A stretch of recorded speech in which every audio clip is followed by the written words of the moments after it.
Dharmasthala case അന്വേഷണം തീവ്രവാദ വിരുദ്ധ വിഭാഗത്തിന് കൈമാറിയേക്കും. ഇത് സംബന്ധിച്ച് ആഭ്യന്തര മന്ത്രാലയം ഉടൻ തീരുമാനമെടുത്തേക്കും. അതേസമയം 13-ാം പോയിന്റിലും മണ്ണ് കുഴിച്ചുള്ള പരിശോധന തുടരുകയാണ്. സംഘർഷ സാധ്യത കണക്കിലെടുത്ത് ധർമ്മസ്ഥലയിൽ കൂടുതൽ പോലീസിനെ വിന്യസിച്ചിട്ടുണ്ട്. KV ബൈജു ചേരുന്ന വിവരങ്ങളുമായി. ബൈജു, ഈ ധർമ്മസ്ഥലയിലെ വെളിപ്പെടുത്തൽ അതെല്ലാം സത്യമാണെന്ന് കൃത്യമായും തെളിയുന്നു ഓരോ ദിവസങ്ങളുടെ പരിശോധനകളിലും. ഇത് കൂടുതൽ സ്ഥലങ്ങളിലേക്ക് അന്വേഷണം നീങ്ങുന്നു, പരിശോധന നീങ്ങുന്നു. അതിനിടെ ഈ കേസിൻ്റെ അന്വേഷണം തീവ്രവാദ വിരുദ്ധ വിഭാഗത്തിന് കൈമാറാനുള്ള നീക്കമുണ്ട്. നിലവിലെ ഈ പ്രത്യേക അന്വേഷണ സംഘത്തിന് പുറമെയാണോ പുതിയ സംഘം അന്വേഷിക്കാനായി എത്തുക?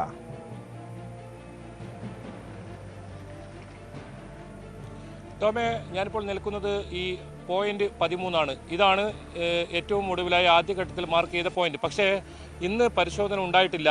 SIT സംഘം എത്തിയിട്ടില്ല. ശുചീകരണ തൊഴിലാളിയും അതുപോലെ തന്നെ SIT സംഘവും ഇപ്പോൾ ബെൽത്തങ്കാടി ഓഫീസിലുണ്ട്. പക്ഷേ ഇന്നത്തെ പരിശോധന ഇന്ന് നടത്തിയിട്ടില്ല. എന്താണ് തുടർ നീക്കമെന്നറിയില്ല. ഒരു പക്ഷേ ഗ്രൗണ്ട് പെനട്രേറ്റിംഗ് റഡാർ സംവിധാനം ഇവിടെ കൊണ്ടുവരുമെന്നാണ് നമുക്ക് മനസ്സിലാക്കാൻ സാധിക്കുന്നത്. അങ്ങനെയാണെങ്കിൽ അത്തരം ഗ്രൗണ്ട് പെനട്രേറ്റിംഗ് റഡാർ സംവിധാനം ഉപയോഗിച്ച് ഇത്രയും സ്ഥലമുണ്ട്. ഇത് വലിയൊരു സ്ഥലമാണ്. അതായത് കഴിഞ്ഞ മാർക്ക് ചെയ്ത എല്ലാ പോയിന്റിനേക്കാളും ഏറ്റവും കൂടുതൽ സ്ഥലമുള്ള ഒരു ഏരിയയാണ്. നമുക്ക് കാണാം, മാർക്ക് 13 പോയിന്റ് നമുക്ക് കൃത്യമായിട്ട് അടയാളപ്പെടുത്തിയതും കാണാം. അതായത് ശുചീകരണ തൊഴിലാളി ജോലി ചെയ്തിരുന്നത് ഈ സ്നാനഘട്ടയിലാണ്.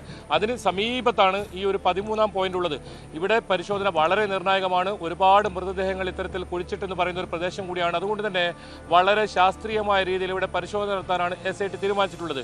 ഇതിനിടയിലാണ് ഇത്തരത്തിൽ തീവ്രവാദ വിരുദ്ധ വിഭാഗം ഈ കേസ് അന്വേഷിക്കുമെന്നുള്ള ഒരു വിവരം പുറത്തു വരുന്നത്. അതായത് ആഭ്യന്തര മന്ത്രാലയത്തിന് ഇത് സംബന്ധിച്ചിപ്പോൾ പരാതി വന്നിരിക്കുന്നു.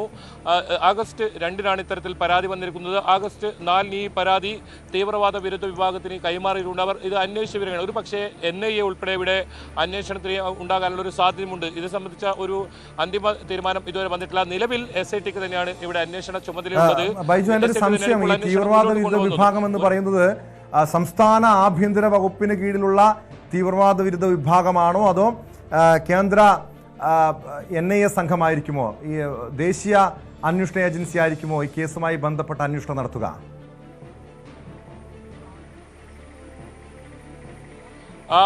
കേന്ദ്ര ആഭ്യന്തര മന്ത്രാലയത്തിന്റെ കീഴിൽ വരുന്ന ഒരു സംഘടനയ്ക്ക് ഇത് ഇത്തരത്തിൽ ഒരു അന്വേഷണം പോകാനുള്ള ഒരു സാധ്യത ഇപ്പോൾ നമുക്ക് കാണുന്നത്. CTCR എന്ന് പറയുന്ന ഇത്തരത്തിൽ തീവ്രവാദ വിരുദ്ധ വിഭാഗത്തിന്റെ കീഴിൽ വരുന്ന CTCR-നാണ് ഇപ്പോൾ ഇത് സംബന്ധിച്ച് പരിശോധിക്കാനായി ഇപ്പോൾ നിർദ്ദേശം നൽകിയിട്ടുള്ളത്. ആ പരിശോധന പൂർത്തിയായാൽ അവർ ഏത് രീതിയിൽ ഈ അന്വേഷണം ഏറ്റെടുക്കണമോ എന്ന കാര്യത്തിലൊക്കെ ആഭ്യന്തര മന്ത്രാലയം ഇതിൽ തീരുമാനമെടുക്കും. ഇത് നമുക്ക് മനസ്സിലാക്കാൻ സാധിക്കുന്നത് ആഭ്യന്തര മന്ത്രാലയം വളരെ ഗൗരവത്തിൽ ഈ കേസ് എടുത്തിട്ടുണ്ട് എന്ന് തന്നെയാണ് അതിൽ നിന്നും മനസ്സിലാക്കാൻ സാധിക്കുന്നത്. കാരണം ഇതിന്റെ വ്യാപ്തി അത്രത്തോളം ഉണ്ട്. 100ഓളം പേരെ ഇത്തരത്തിൽ കുഴിച്ചിട്ടു എന്ന ഒരു ആരോപണമാണ്, അത്തരത്തിലുള്ള വെളിപ്പെടുത്തലാണ്. അതുകൊണ്ട് തന്നെ ഇത് വളരെ ഗൗരവത്തിൽ ആഭ്യന്തര മന്ത്രാലയം ഇത് ഏറ്റെടുത്തിട്ടുണ്ട്. നമുക്കിപ്പോൾ ദൃശ്യങ്ങളിൽ കാണുന്നത് ഇവിടെ സുരക്ഷയ്ക്കായി നിയോഗിച്ച പോലീസുകാരാണ്. അതായത് 13 എന്ന് പറയുന്ന പോയിന്റ് വളരെ നിർണായകമാണ്. കഴിഞ്ഞ 9 ദിവസമായി ഈ പോലീസ് ഉദ്യോഗസ്ഥർ ഇവിടെ കാവലുണ്ട്. ആയുധധാരികളായ പോലീസ് ഉദ്യോഗസ്ഥരാണ് ഇവർ. ഇവിടെ 24 മണിക്കൂറും ഈ 13-ാം പോയിന്റിന് ഇത്തരത്തിൽ കാവലുണ്ട്. ഏതെങ്കിലും തരത്തിൽ തെളിവ് നശിപ്പിക്കാനൊക്കെ സാധ്യതയുണ്ട്. കാരണം ഇത് റോഡിനോട് ചേർന്ന് കിടക്കുന്ന ഒരു സ്ഥലമാണ്. മാത്രമല്ല വലിയ തോതിലുള്ള വെളിപ്പെടുത്തലുണ്ടായ, അതായത് കൂടുതൽ ഇത്തരത്തിൽ മൃതദേഹം ഉണ്ട് എന്ന് പറയുന്ന, കുഴിച്ചിട്ടു എന്ന് പറയുന്ന പ്രദേശം കൂടി ആയതുകൊണ്ട് തന്നെ വലിയ കാവലാണ്. 4ഓളം ഉദ്യോഗസ്ഥർ ഇവിടെ 24 മണിക്കൂറും നിൽക്കുന്ന കാണാം. എന്തായാലും ഇപ്പോൾ നിലവിൽ ഇന്ന് പരിശോധനയില്ല. അതെന്താണ് SITയുടെ നീക്കം എന്ന കാര്യത്തിൽ ഇപ്പോൾ നമുക്ക് വ്യക്തതയില്ല. എന്തൊക്കെ തെളിവുകൾ ശേഖരിച്ചു SIT? ഒരു പക്ഷേ കേന്ദ്ര ആഭ്യന്തര മന്ത്രാലയം ഇതുവരെ SITയുടെ അന്വേഷണ പുരോഗതി സംബന്ധിച്ച് എന്തെങ്കിലും വിവരങ്ങൾ ഇത്തരത്തിൽ എന്തെങ്കിലും തേടുന്നുണ്ടോ, അത്തരം റിപ്പോർട്ട് SIT നൽകുന്നുണ്ടോ? അത് വളരെ പ്രധാനമാണ്.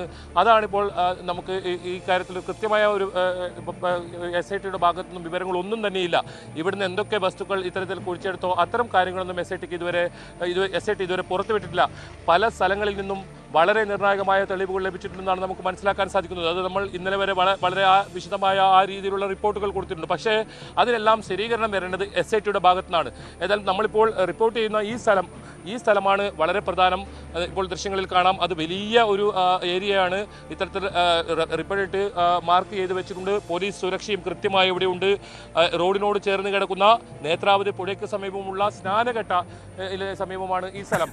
ഇത് ശുചീകരണ തൊഴിലാളി ഇവിടെ മറ്റൊരു കാര്യം കൂടി ഇന്നലെ നമ്മൾ പുറത്തുവിട്ടതാണത് 6ഓളം ദൃക്സാക്ഷികൾ ഇവിടെ ഈ ശുചീകരണ തൊഴിലാളി ഇത്തരത്തിൽ മൃതദേഹം കുഴിച്ചിടുന്നത് കണ്ടു എന്ന് പറഞ്ഞ് രംഗത്ത് വരുന്ന സാഹചര്യം കൂടി ഉണ്ടായിട്ടുണ്ട്. അതുകൊണ്ട് ഈ പോയിന്റ് വളരെ പ്രധാനമാണ്. ഇത് കൃത്യമായി ഇത്തരത്തിൽ പരിശോധന നടത്താനാണ് ഇപ്പോൾ SIT തീരുമാനിച്ചിരിക്കുന്നത്. ഗ്രൗണ്ട് പെനട്രേറ്റിംഗ് റഡാർ സംവിധാനം ഇവിടെ എത്തിക്കും. അത് എത്തിച്ചതിന് ശേഷമായിരിക്കും ഇവിടെ എന്തെങ്കിലും ബസ്സുകളുണ്ടോ എന്ന്, ഇത്തരത്തിലുള്ള മനുഷ്യ അവശിഷ്ടങ്ങൾ എന്തെങ്കിലും ഉണ്ടോ എന്ന് അതിൽ പരിശോധിക്കും. അത് മോണിറ്ററിൽ കാണുന്ന സംവിധാനമാണ്. വളരെ താഴ്ചയിൽ തന്നെ ഉള്ള ഇത്തരം വസ്തുക്കൾ കണ്ടെത്താൻ സാധിക്കും. ആ സംവിധാനം ഇവിടെ എത്തിച്ച് പരിശോധന നടത്താനാണ് ഇപ്പോൾ SIT തീരുമാനിച്ചിട്ടുള്ളത്. എന്തായാലും നമുക്ക് ഈ ദൃശ്യങ്ങളിലേക്ക്, ഇപ്പുറത്തെ ദൃശ്യങ്ങളിലൊക്കെ സ്നാനഘട്ടയുടെ ദൃശ്യങ്ങൾ കാണാം. ഇവിടെ പോലീസ് സുരക്ഷ കൃത്യമായി ഏർപ്പെടുത്തിയിട്ടുണ്ട്. നമുക്കും അതുപോലെ തന്നെ ഇപ്പോൾ ന്യൂസ് 18 മാത്രമാണ് ഏക ചാനൽ, കേരളത്തിൽ നിന്നുള്ള മലയാള ചാനൽ ഏക ചാനൽ ഇവിടെ റിപ്പോർട്ടിംഗ്, ഗ്രൗണ്ട് റിപ്പോർട്ടിംഗ് ഉള്ള ഒരേ ഒരു ചാനൽ ന്യൂസ് 18 ആണ്. കഴിഞ്ഞ ദിവസം നമുക്കറിയാം വലിയ തോതിലുള്ള മാധ്യമപ്രവർത്തകർക്ക് നേരെയുള്ള അക്രമമൊക്കെ ഉണ്ടായിരുന്നു. അതുകൊണ്ട് തന്നെ തീർച്ചയായും ബൈജു ഇന്നലെ കണ്ടതാണ് വളരെ ഭീകരമായ ഒരു അന്തരീക്ഷമായിരുന്നു. മാധ്യമങ്ങൾക്ക് നേരെ ഭീഷണി ഉണ്ടാകുന്നു. നമുക്കറിയാം ഇത് ഈ ധർമ്മസ്ഥലയിലെ ദുരൂഹ മരണങ്ങളുമായി ബന്ധപ്പെട്ട വാർത്ത ആദ്യം പുറംലോകത്തെ അറിയിച്ചത് ന്യൂസ് 18 കേരളമാണ്. KV ബൈജു അടങ്ങുന്ന നമ്മുടെ വാർത്താ സംഘം, ന്യൂസ് 18 വാർത്താ സംഘം ധർമ്മസ്ഥലയിലെത്തി അവിടുത്തെ വിവരങ്ങൾ പുറംലോകത്തെ അറിയിക്കുന്നു. അതിനുശേഷമാണ് കർണാടകയിലെ മാധ്യമങ്ങളടക്കം ഈ വാർത്ത ഏറ്റെടുക്കുന്നത്. പക്ഷേ ഇന്നലെ ഒരുപക്ഷെ ന്യൂസ് 18 നമ്മുടെ വാർത്താ സംഘത്തെ, ബൈജു അടങ്ങുന്ന നമ്മുടെ ന്യൂസ് 18 വാർത്താ സംഘത്തെ ലക്ഷ്യമിട്ടാണ് ഈ അക്രമികൾ ഡി ഗ്യാങ് അവിടെ എത്തിയതെന്നാണ് മനസ്സിലാക്കാൻ കഴിയുന്നത്. പക്ഷേ ഇതിൽ അവരുടെ ഭീഷണിയെ തുടർന്ന് മറ്റുള്ളവർ അവിടെ പിന്നോട്ട് പോകുന്നു. ബൈജു എന്തായാലും സൂക്ഷിച്ച് തന്നെ റിപ്പോർട്ട് ചെയ്യുക. പക്ഷേ നമുക്ക് എന്താണ് അവിടുത്തെ ഒരു സാഹചര്യം എന്താണ്? ഇപ്പോഴും അത്തരം പ്രതിഷേധം അല്ലെങ്കിൽ വീണ്ടും ഇവരുടെ ഭാഗത്തു നിന്ന് ഭീഷണി ഉണ്ടാകാനുള്ള, ആക്രമണം ഉണ്ടാകാനുള്ള സാധ്യതയുണ്ടോ? പോലീസ് നമുക്കൊരു കൃത്യമായ സംരക്ഷണം ഉറപ്പുവരുത്തുന്നുണ്ടോ ബൈജു?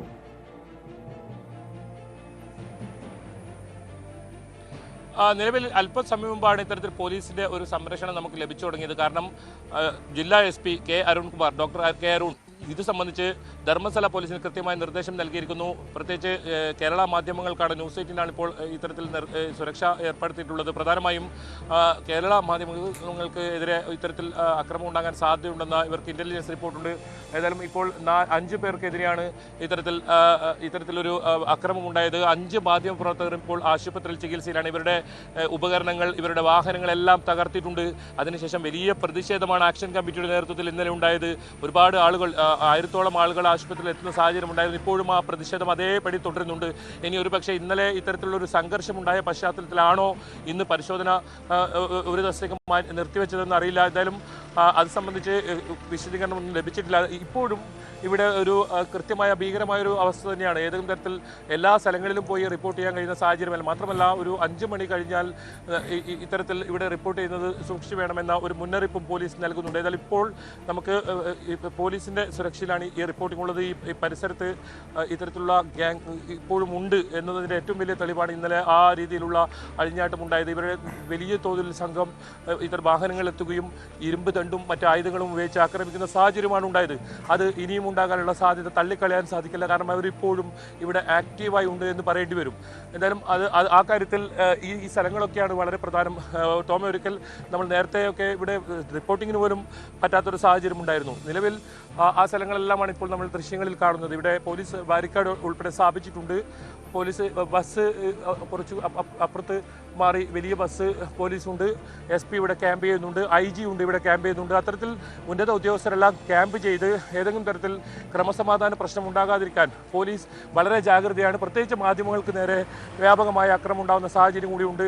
സ്വതന്ത്രമായി മാധ്യമപ്രവർത്തനം നടത്താൻ കഴിയാത്ത ഒരു സാഹചര്യം ധർമ്മസ്ഥലയിൽ ഉണ്ട് എന്ന് പറയേണ്ടി വരും. നിലവിൽ ഭീഷണിയുടെ ഒരു സ്വരം ഇവിടെ ഉണ്ട്. അതുകൊണ്ടാണ് ഇവിടുന്ന് മറ്റ് കേരളത്തിൽ നിന്നുള്ള ചാനലുകളെല്ലാം ഇവിടെ നിന്നും ഇപ്പോൾ ഇന്നലെ രാത്രി തന്നെ ഇവിടെ നിന്നും പോയിട്ടുണ്ട്. നമ്മൾ മാത്രമാണ് ഇപ്പോൾ ഇവിടെയുള്ള ഏക മലയാളം ചാനൽ. ഒപ്പം അല്പം കന്നഡ ചാനലും ദേശീയ ചാനൽ, 1-2 ദേശീയ ചാനലും ഇപ്പോൾ ഇവിടെ ഉണ്ട്. എന്തായാലും ഞാനിപ്പോൾ നിൽക്കുന്നത് ആ സ്നാനഘട്ട എന്ന് പറയുന്ന സ്ഥലത്ത് ഇന്നലെ വലിയ തോതിൽ അക്രമമുണ്ടായ, മർദ്ദനമുണ്ടായ, മാധ്യമപ്രവർത്തകർക്ക് നേരെ മർദ്ദനമുണ്ടായ പ്രദേശത്താണ് ഞാനിപ്പോൾ നിൽക്കുന്നത്. ടോം,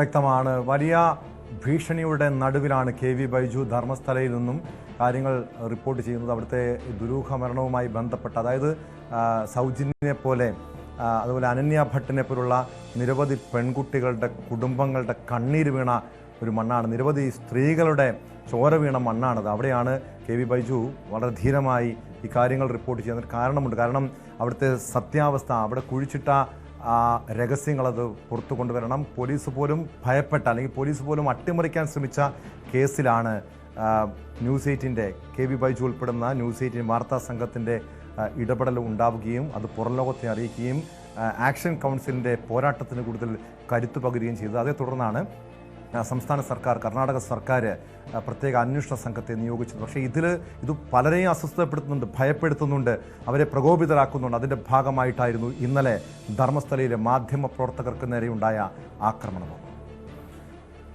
ജൈന